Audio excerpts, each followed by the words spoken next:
அன்புள்ள கிராம கோயில் பூசாரிகள் மாநாட்டில் பங்கேற்று சிறப்பித்துக் கொண்டிருக்கக்கூடிய நம்முடைய மாண்புமிகு அமைச்சர் திரு சேகர் பாபு அவர்களே,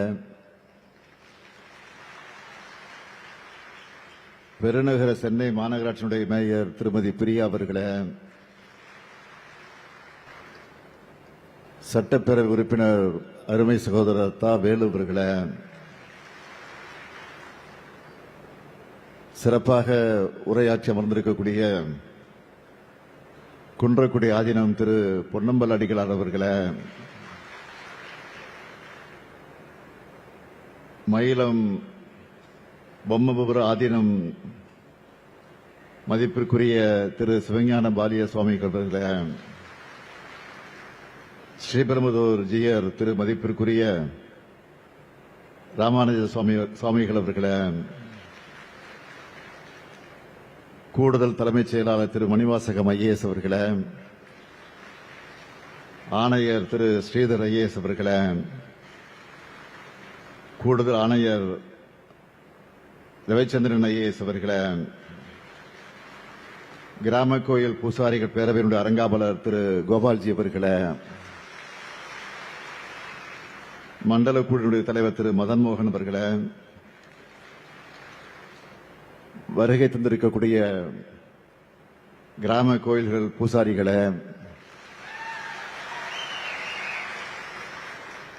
ஆன்மீக பெரியோர்களே, உள்ளாட்சி அமைப்புகளை சார்ந்த பிரதிநிதிகளே, அரசு உயர் அலுவலர்களே, பத்திரிகை உலக நண்பர்களே, அன்பர்களே, உங்கள் அனைவருக்கும் என்னுடைய அன்பான வணக்கம். உங்களை எல்லாம் ஒரு சேர பார்க்கும்போது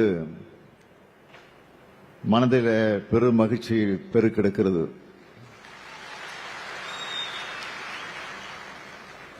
நம்முடைய திராவிட மாடல் ஆட்சி பற்றி நாம் சொல்வது எல்லாருக்கும் எல்லாம். அதற்கு எடுத்துக்காட்டுதான் இந்த விழா. எல்லாருக்கும் எல்லாம்னு நாம சொல்றது வெறும் வாய் வார்த்தைக்காக அல்ல, சொற்கள்ல சொல்றத செயல்ல நிரூபிக்கிறோம் என்பதற்கு அடையாளம் தான் இந்த மாநாடு.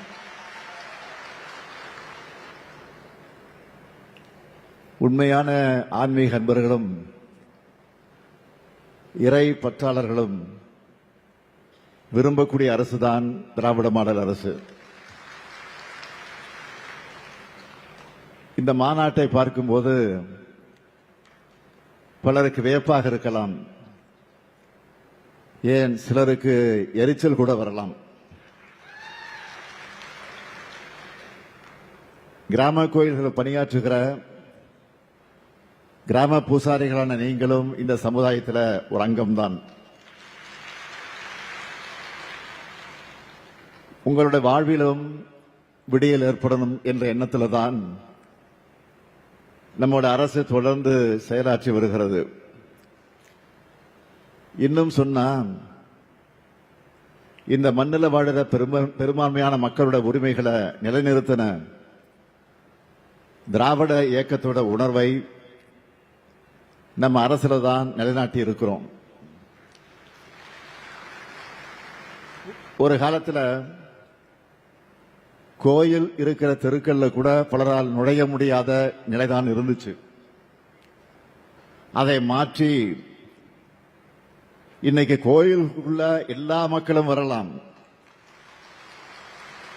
அனைத்து சாதியினரும் அர்ச்சகராகலாம், அன்னை தமிழில் அர்ச்சனை செய்யலாம்னு மாற்றி இருக்கிறோம்.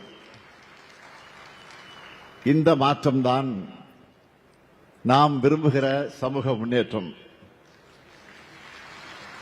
இதைத்தான் உண்மையான இறை பற்றாளர்களும் விரும்புவாங்க. இறை நம்பிக்கையை பொறுத்த வரைக்கும்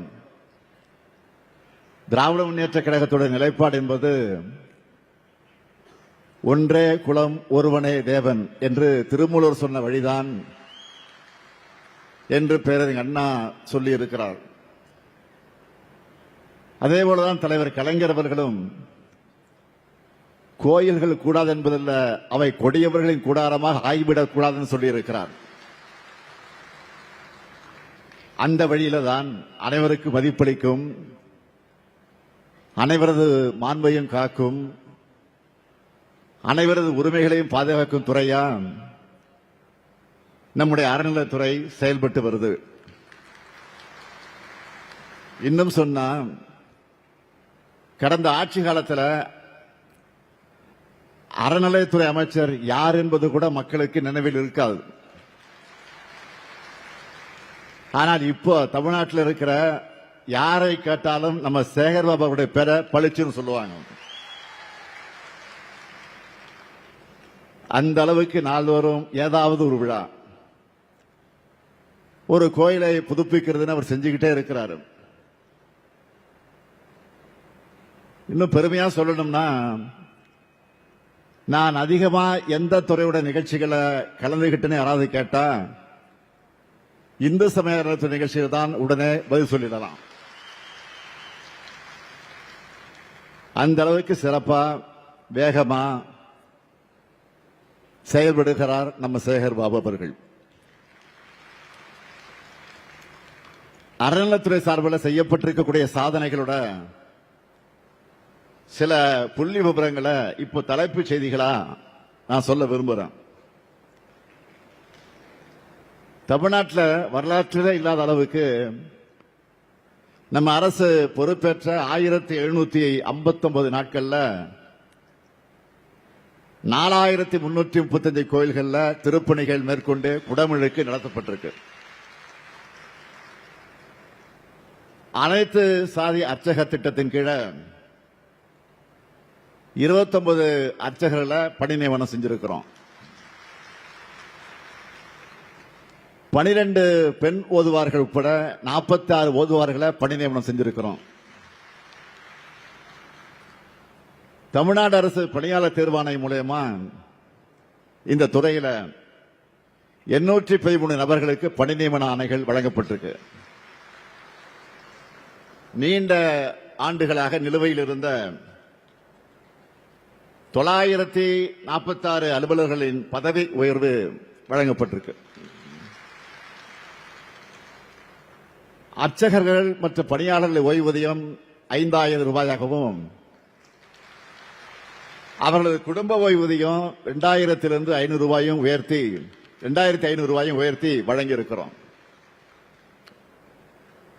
19000 ஒருகால பூசை திட்ட திருக்கோயில்கள் அர்ச்சகர்களுக்கு மாதந்தோறும் ஊக்கத்தொகையாக 1500 ரூபாயை வழங்கிட்டு வரோம். 221 கோடி ரூபாய் மதிப்பீட்டில் 616 குடியிருப்புகளை கட்டி தந்திருக்கிறோம். பணி காலத்தில் இயற்கை எதிர திருக்கோயில் பணியாளர்கள் குடும்பத்தினருக்கு குடும்ப நல நிதியா 4 லட்சம் ரூபாய் வழங்கப்பட்டிருக்கு.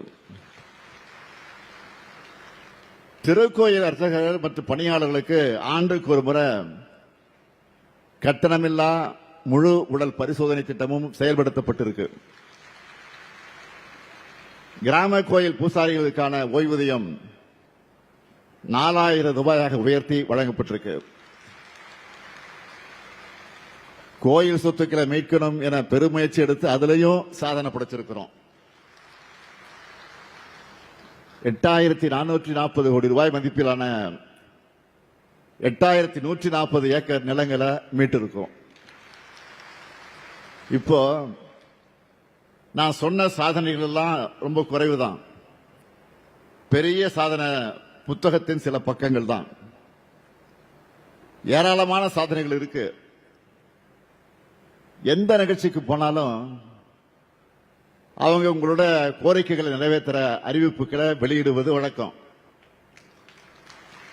அப்படி இருக்கும்போது உங்களுடைய இந்த மாநாட்டுக்கு வந்துட்டு புதிய அறிவிப்புகளை வெளியிடாமல் இருக்க முடியுமா?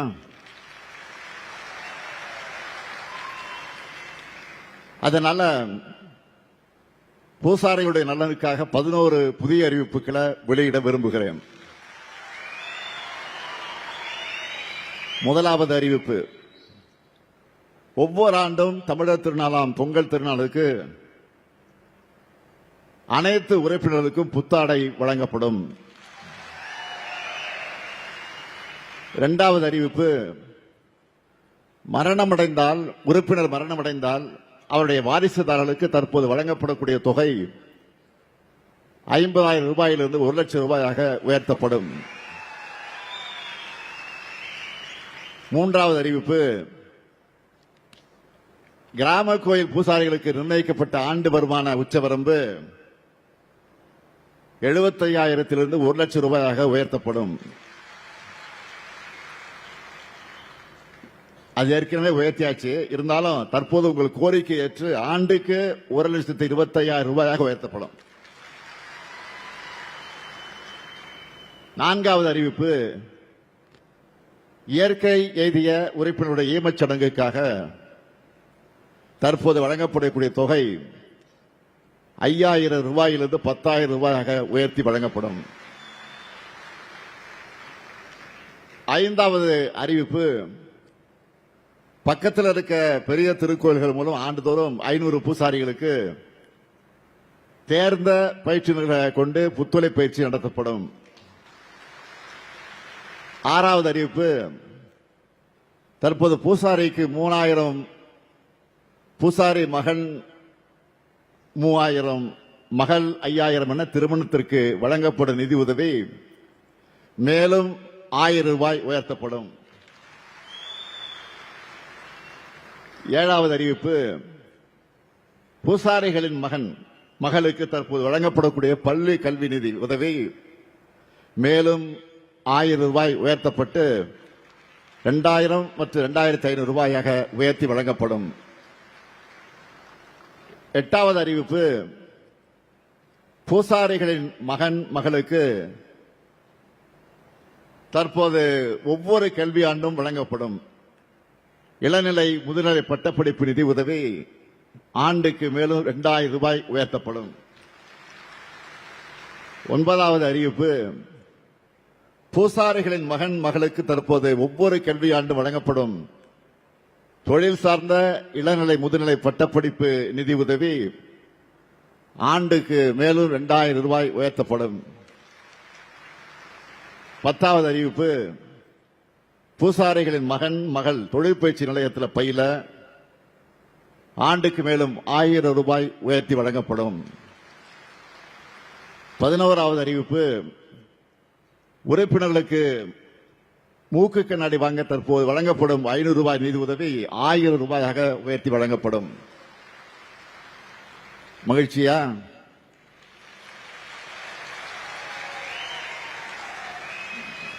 நானும் மகிழ்ச்சி அடைகிறேன்.